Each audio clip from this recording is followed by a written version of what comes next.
by Şahin Zeynul Abidin. Arrangement by Sadek Seyfullah.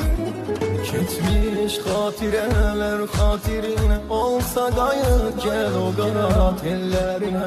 Nazlı yarım bir de tekim elden seni aldığın zaman dünyasız oldum ben. Kazan baktı solan güller kimin, hizranda soldan kalbimin anlatmış eve akşamı, ama vefası sen için çoktu, sağ ama seni